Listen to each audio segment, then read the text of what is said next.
Today on the Tiger Football Report, we'll review the Tigers' comeback victory over St. Francis in the 2016 home opener.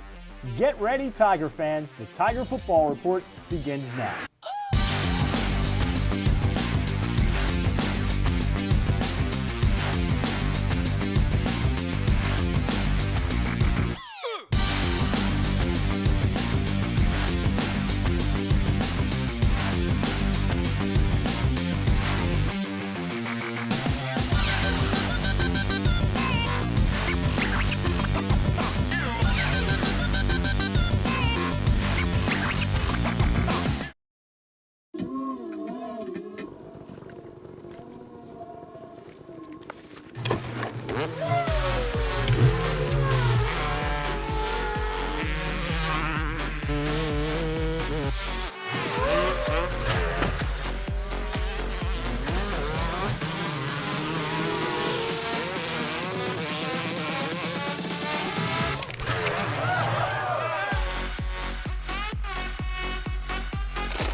For an athlete, there's nothing scarier than a torn ACL. Athletes trust us with their care and their careers because we're a recognized leader in sports medicine. Get back to your active life sooner with MedStar Sports Medicine. Wise Market's ice cream plant is based in Sunbury, Pennsylvania, and locally owned and operated. We've been making our ice cream for nearly 50 years. We create roughly 70 flavors of ice cream right now. We use local ingredients, especially our cream, which is from our milk plant. The cream is what gives our ice cream a rich and creamy texture. Now, together with our customers, we've created a product called Peanut Butter Indulgence, which will be coming out this summer. It's a peanut butter ice cream with sea salt caramel swirl and chocolate-covered pretzel. How could you go wrong with that? Personally, I love our ice cream. If you come to our house at any given time, you'll find at least 5 packets of ice cream in our freezer. Our kids grew up eating Wise quality ice cream, and now we get to treat our grandchildren to it. It's been a pleasure for me to be tasting ice cream for over 40 years for Wise Markets, and I'm loving every minute of it. Hello and welcome inside the Towson Sports Network studios for today's episode of the Tiger Football Report. I'm your host, Spiro Morekas. For the first time in 2016, the Tigers played inside Johnny Unitas Stadium. The Tigers welcomed the Red Flash of St. Francis, and after falling way behind, the Tigers clawed back, came up with a 35-28 victory. Let's take a look at the highlights. Behind the quarterback, Mahalik gives to Darius, and he fumbles the ball. It's caught in the air by Jerome, and he's off to the races, and he is gone. He is going to go about 80 yards for the touchdown as Victor coughs it up. The ball goes straight up in the air and right into the hands of Lorenzo Jerome. Trying to get the Tigers on the board. Snap is down, kick is up. It's definitely long enough, and it is good. Fakes a handoff, wants to throw. Blitz comes, throwing downfield. Has a man caught. 35, 25, 15, 10, 5. Touchdown, Cameron Lewis. 60 yards, and St. Francis takes a 13-3 lead. Ellis, quarterback keeper around the right side, 15, 10, 5, touchdown Tigers. Ellis moots it with a 20-yard run, and the Tigers get their first touchdown of the evening. Second down, Dreyer back to throw, pressure, runs out of it to the 10, to the 5, gets hit into the end zone, touchdown St. Francis. Drops back, gonna throw, fade pattern into the end zone, caught, touchdown, Red Flash. Out of the hold of Toomey. Snap is down. Kick is up. It's long enough. Good. And it's good. Knutson turns. Gives to Darius over the right side. Into the end zone. Touchdown. Towson University Tigers. And it's 28-19. Yeah, because, Stony Brook plays good defense. Knutson throws it out to Summers. Summers has the catch down the sideline. 25, 30, 40. Midfield. One man to beat. 30. 25, 20, 15, 10, 5, touchdown, 94-yard touchdown pass for the Towson University Tigers. Boy, did he show some speed. Snap is down, kick is up, good and it's blocked. The ball is loose and picked up by the Tigers. All the way up to the 46-yard line. Justice Pettis-Dixon recovers the block kick. Fakes the handoff, wants to throw, pressure comes, he gets belted, ball's loose. Knudsen turns, fakes to Victor, wants to throw, fires deep down the field, looking for Christian Summers, leaps, does he have it? Yes, he does. Touchdown Tigers! Wow, what a great 43 yards! 200. Senior wide receiver Christian Summers had 6 catches for 232 yards and 2 touchdowns in the win against St. Francis, was named the CAA Offensive Player of the Week. And as we do every week, we now talk to the head coach of the Tigers, Rob Ambrose. And Coach, obviously a tale of two halves. You guys were down 28-13 at halftime, came out in the second half, outscored them 25-0.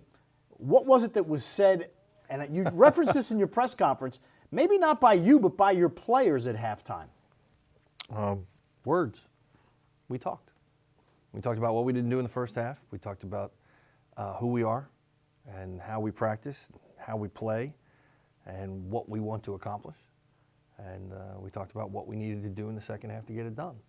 It wasn't I've got a lot of phone calls, emails, text messages about, I think the worst was, I hope nobody filmed it, whatever it is you said at halftime. I was afraid I was going to do something crazy, but it really wasn't that drastic. This is a very, very mature team. We were flat when we started. We went out there not with the right attitude, especially defensively. And Darius fumbled on the first play, hurt us offensively, not just for the points that it caused, but for lack of a better word, the juju. You know, we lost the mojo from jump, and we had to fight to get it back, and we did, but we felt like we were playing from behind the entire time. We just didn't play like a team. In the second half, we did. Not only did you come back, but you came back with your second-string quarterback, Ellis Knudsen, who played a great football game, averaging over 10 yards per pass completion, per pass attempt. When Morgan went down, was there a letdown on the sideline, or is everybody like, hey, Ellis has got it, not a big deal? It was when he went down, it was, you know, is he hurt? Is it bad? And can he play? Very simple. And they said, no, they got to get it looked at a little more. And we go, okay, so Ellis is gone. I mean, there was really never a pause. And I think we've talked about this before, and I referenced Connor and Peter in the competition, and that I told Connor that you have to prepare every day like a starter. That's the only way you can do this. And that's the only way you can hit the ground running should your number get called, and nobody knows when that's going to be. And give Ellis a lot of credit. He's you got it, Coach, and he has been. Like, he was ready to go in the South Florida game. He was ready to go for this one. And, I think the limited amount of time he got in the South Florida game really said, you know what, you just never know. And he was dialed into the game plan all week long, and we didn't miss a beat. One thing that I think surprised a lot of Tiger fans was his agility on that 20-yard touchdown and speed on that 20-yard touchdown. I referenced during the game, I mean, he looks kind of like, he's built kind of like Ben Roethlisberger. He's a big guy. He's a big guy for a quarterback. He's a very big guy for a quarterback. And he's got really, really good feet. He's got great vision. And the guys joke around and say, well, you know, you didn't start 2 games, so you're fresh-legging everybody. You know, you haven't done anything for 2 weeks. But no, he's a good football player. He's a good quarterback. It's just a tight competition, and he got beat out by the numbers, but he answered the bell on Saturday. What was the difference for the defense in the second half? 28 points in the first half. Now, some of that was because of turnovers, but you shut them out in the second half. Energy. That's it. We didn't change scheme. We didn't do anything differently. We just played harder. We played our style of football. We were much, much more aggressive, much more dialed in, and we had fun doing it. And to be honest, in the first half, you're taking a veteran team like that in their first home game with great student support, loud. I mean, it was great. And you're, as a coach, you're thinking, all right, this is good. And there was really, on the field, there was just no juice. There was nobody stepping up saying, this is what we got to do, nobody turning up the volume. And at halftime, that got fixed. In the second half, you saw a big difference. Can you tell that during warm-ups, maybe that there's not enough energy? Not at all. Or no? No, because when you think about it, here and it's an ebb and flow. There's energy involved in the game that flows like waves. It comes and goes. It's very hard to ride that high against a good football team all the time, and you just really can't do it. But if you think about it, the first play from scrimmage for them, we force a fumble. And we're on top of the mountain, and this is how you want to start a football game.